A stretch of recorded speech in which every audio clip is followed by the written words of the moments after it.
Had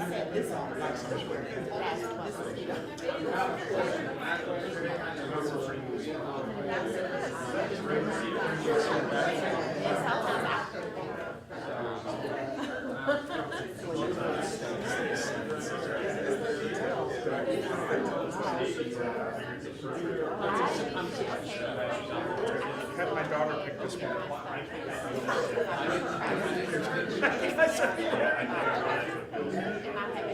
It's good to see you. Doing all right? Family's good? Is that you? Oh my gosh.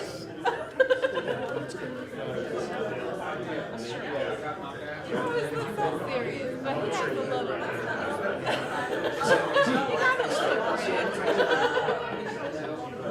Don't mess with me. Oh, well, I will be in contact with you about that. I'm going to ask you about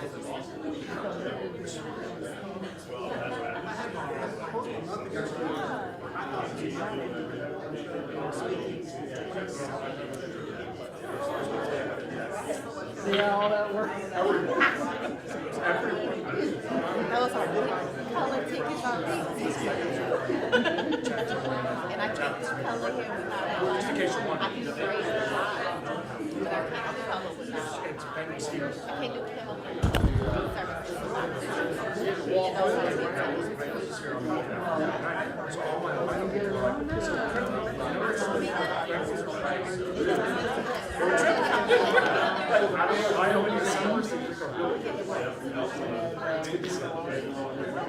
What are you doing with it? Because I'm a baby. Just a few more minutes, you guys. Just a couple more minutes.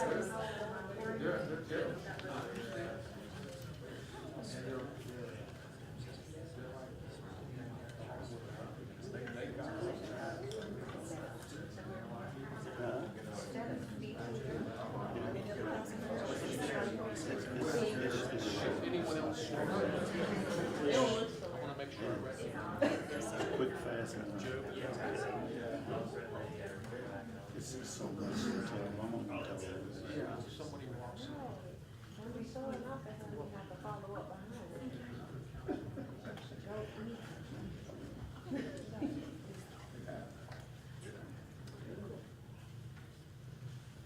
You guys didn't all have to stop talking.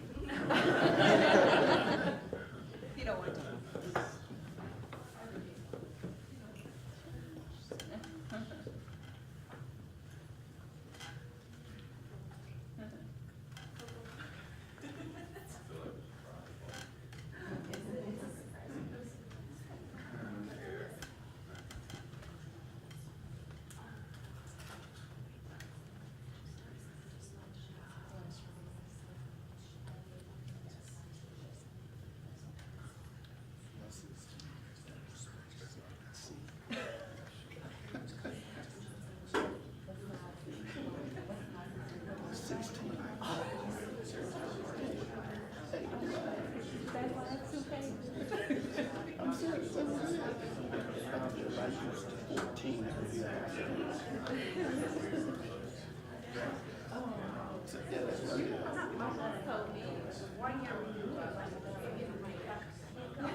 That it can happen to anybody.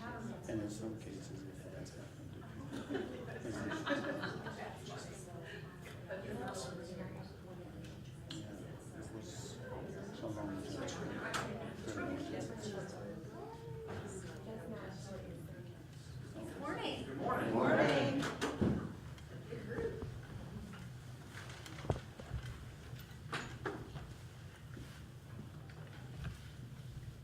Everybody ready? All right. So pleased all of you could be with us today as we take some time to honor this city's veterans and shine a much-deserved spotlight on a city program that is really working wonders for our veteran community. As you all know, Jacksonville is a proud military town. As of 2020, about 80,000 veterans live in Jacksonville, according to the U.S. Census Bureau. Many of them were once based at NAS Jacksonville or Naval Station Mayport, the most requested postings in the country, by the way. Now, this is a week where we honor those who have served and highlight their incredible contributions to Jacksonville.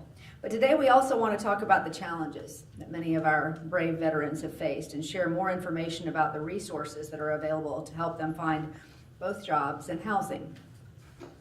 You might not have realized that Florida has the nation's highest number of veterans experiencing homelessness, nearly 3,000 people. And the leading causes are post-traumatic stress disorder, social isolation, unemployment, and substance abuse. Those numbers come from the 2022 Northeast Florida Veteran and Family Needs Assessment, the first of its kind survey ever conducted in our region. Affordable housing is the critical need for many veterans. Federal Veterans Housing Assistance helps, but it does not cover the big increases in rent that most folks are experiencing right now. Another issue we see is veterans being unaware of the resources that are available to them. This is a common theme that we talk about in our community, but for our veterans, obviously we are especially focused on them. It's easy to make an assumption that all veterans are on the internet or on social media. That's certainly not the case. But even if they have a television, you never see an ad about services that are available to veterans. Veterans simply need to know where to get the help that they deserve. So guess what? Help is at hand, right here at City Hall. Today I am so pleased to give huge kudos to the City of Jacksonville's Homeless Veteran Reintegration Program. This program provides an array of services to directly assist our homeless vets, get them support and make sure they have a good job and make sure that they have appropriate housing. They get everything from job placement and training to resume preparation, along with referrals to temporary, transitional, and permanent housing. Not to mention medical and substance abuse treatment and even transportation assistance. This is an important service. What we're talking about is wraparound services to help our veterans community who've struggled to get back on their feet. And this program is really something to brag about. So that's what we're here to do today. We're going to now share some amazing stories, including the story of one of my own staff members, Bill Adams. He's the smiling face that you see when you walk into City Hall in the morning. Bill's always taking care of us, and of course everybody else that walks onto the fourth floor, answering calls and talking to constituents all day long and connecting people to services and resources, and we really appreciate you, Bill. He's a wonderful administrative assistant, and he's another local veteran. And also another local veteran, Tiffany Lawrence, will share their stories in just a bit. So we're going to hear from them.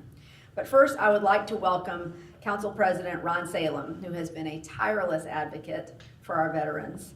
And then we'll hear from Harrison Conyers, Director of Military Affairs and Veteran Services for the City of Jacksonville, with more about the work of the Homeless Veteran Reintegration Program.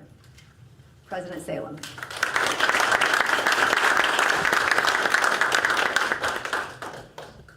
Thank you, Mayor. Let me recognize one of my colleagues that's here, Will Lane from District 3. Will, we're glad you could join us as a veteran. I appreciate you being here. And let me also recognize Harrison Conyers. Mayor, what a terrific choice you've made to head up military affairs. I've known Harrison for, I want to say 35, 40 years. And I'm so pleased of that appointment. Thank you for joining us today as we gather this week to recognize and honor our veterans living right here in Jacksonville. It's a privilege to stand before you as the president of the Jacksonville City Council to express our gratitude and appreciation for the service and sacrifices made by the brave men and women of the armed services. Our veterans have dedicated their lives to protecting our freedom, and they've shown unwavering courage in the face of adversity. Whether they served in times of peace or in moments of conflict, their commitment to this nation is truly remarkable. And today we come together not just to acknowledge their past service, but to kick off a weekend of celebrations for their ongoing contributions to our community. In Jacksonville, we are fortunate to have a thriving and vibrant community of veterans. These individuals continue to enrich our city with leadership skills and commitment to serve us long after they've left active duty status. So it seems fitting to begin our Veterans Day celebrations with those that come home and need support services. As we recognize our veterans, let us remember the importance of providing support and resources to ensure their well-being and successful integration into civilian life, just as we have discussed here today. Let us reaffirm our commitment to veterans' health care, housing, employment, and training opportunities, as well as educational assistance. In closing, I want to express my profound gratitude to the veterans of Jacksonville and all over the nation. Your service, sacrifice, and resilience inspire all of us. We hope our great city will join us at the Veterans Day Parade on Saturday. This is one way we can honor, educate, unite, support, and heal our communities. These events are a powerful symbol of our collective gratitude and respect for those who have served in the military. Thank you very much.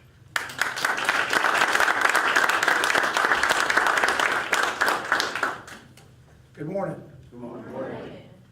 Thank you, Mayor Deegan, and thank you, Council President Salem, for your words of support, for our veterans. One of the characteristics that makes our community such a great place to live, to work, and to raise a family is the fact that so many of our residents that have served in the military bring their talent, their leadership, their dedication they developed in that service to our workplaces, our PTAs, our Little Leagues, and our houses of faith. The mayor mentioned that through service to our country, our veterans sometimes come back with us with seen and unseen wounds that can lead to homelessness. And we have the responsibility as a nation and as a community to provide a hand up and to bring restoration and healing to them. HVRP, as mentioned earlier, provides an array of services utilizing a case management approach that directly assists homeless veterans and offers critical access to a variety of local support services. The program is employment focused, and veterans receive the employment and the training services that they need to re-enter the labor force. The case management, the career counseling, resume preparation, job placement, but also support services such as interview clothing, work tools are made available to participants as well as referrals to the temporary, the transitional, and the permanent housing they need, and the medical and the substance abuse treatment that some of them need, as well as transportation assistance.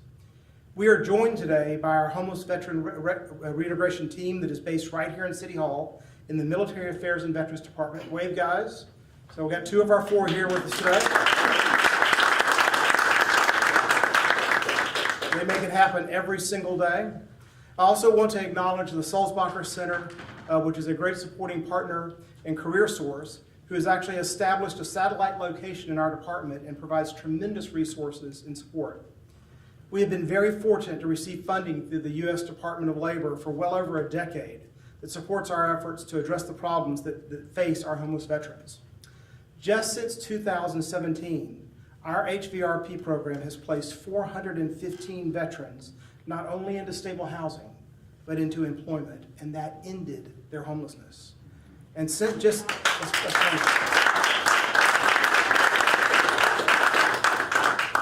since Mayor Deegan's administration began, we've enrolled 25 homeless veterans and have already placed 21 into housing and into employment. That's an 84% success rate for these veterans.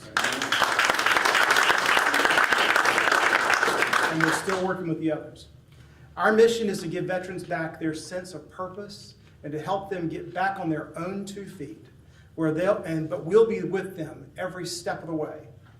As we approach Veterans Day, the true story today is 2 of the veterans that have received staff support and support services to reach the stability of employment and stable housing that they deserve and that they have strived for.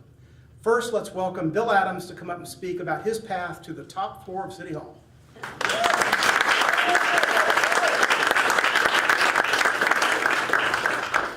Thank you very much, Carson, and thank you, Mayor Deegan, for those kind words. Over 30 years ago, I found myself in a very, very dark place after going through a divorce and separation from my child. I quickly became depressed and homeless. My college degree couldn't save me. My military training couldn't help me. And my corporate job couldn't protect me. I was falling apart and consumed with shame and guilt. For the first time in my life, I was lonely, homeless, addicted, afraid, and broke. I had lost my way and had no idea how to find my way back or change my conditions.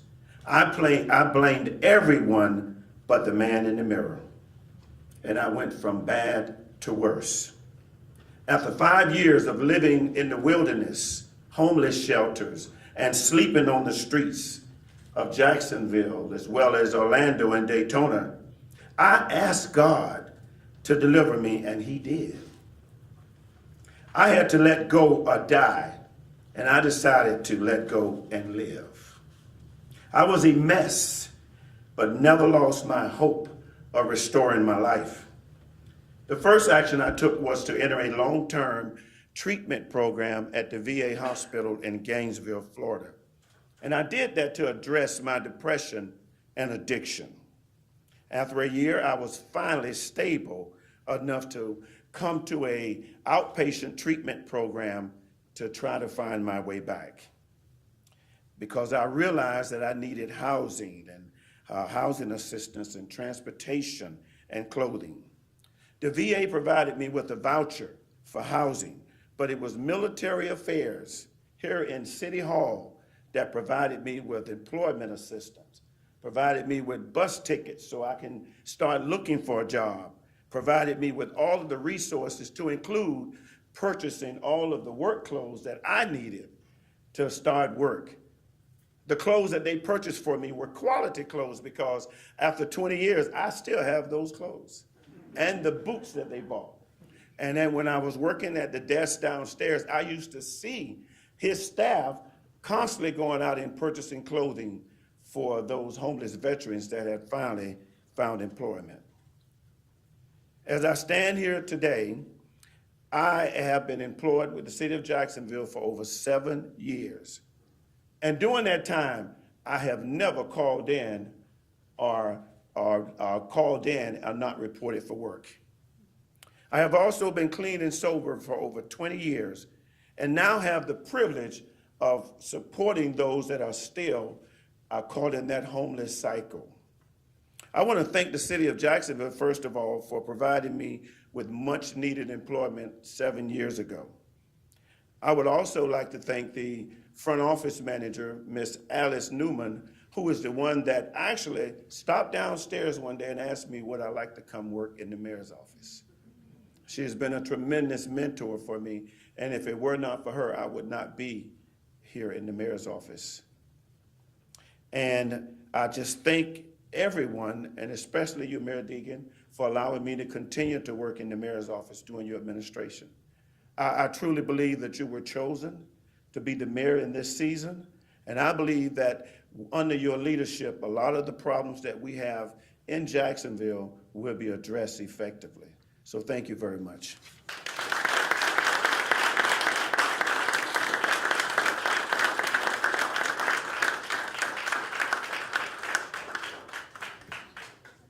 Thank you, Bill. You're absolutely an inspiration.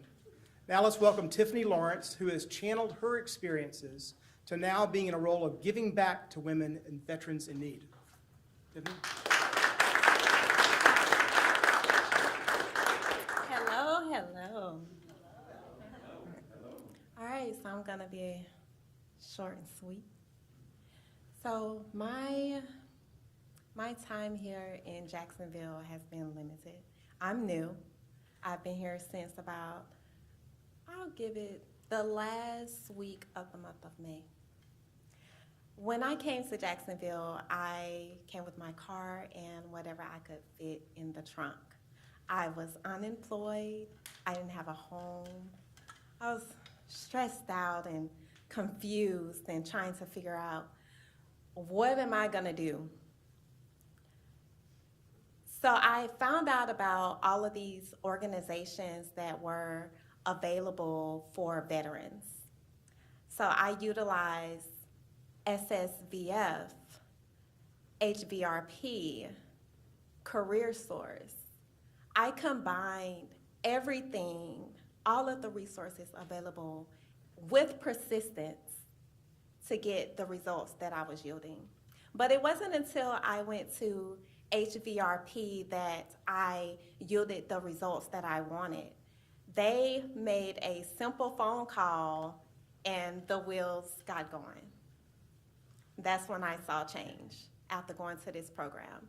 I was employed, I had employment, and I was lucky enough to be blessed with the opportunity to work for an organization, Northeast Florida Women's Veterans, where I can give back to women just as myself. And there, my job is to bring these women together and to remind them that you don't have to do this by yourself. You know, there's a whole community out there waiting to be by your side and to push you along the way. And so that's what we have to remember. We have to remember that persistence, community, and resources, all of it is there. Just go for it.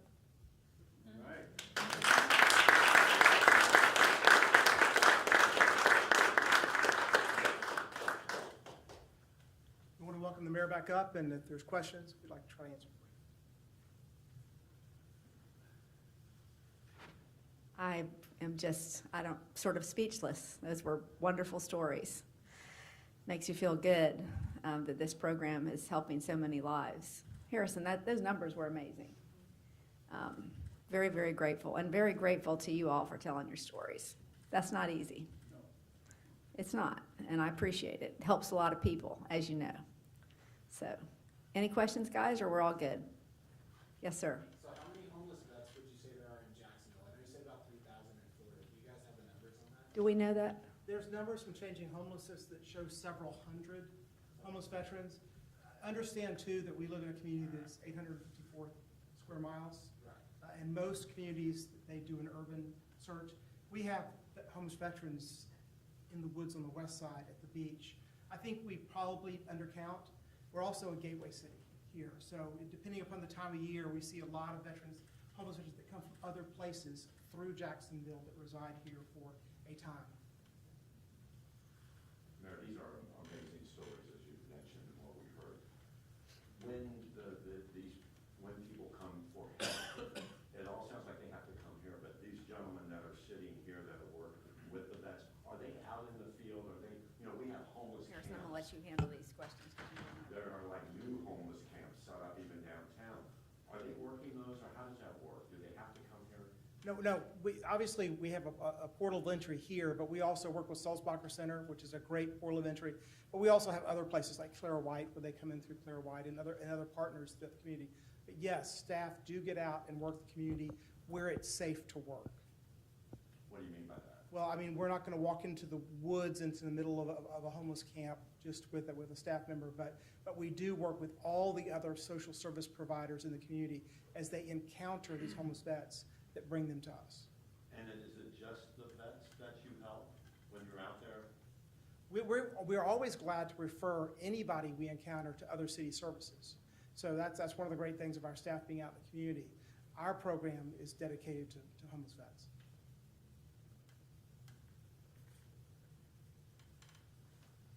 Thank you so much, Harrison. Thank you to everybody. Appreciate you.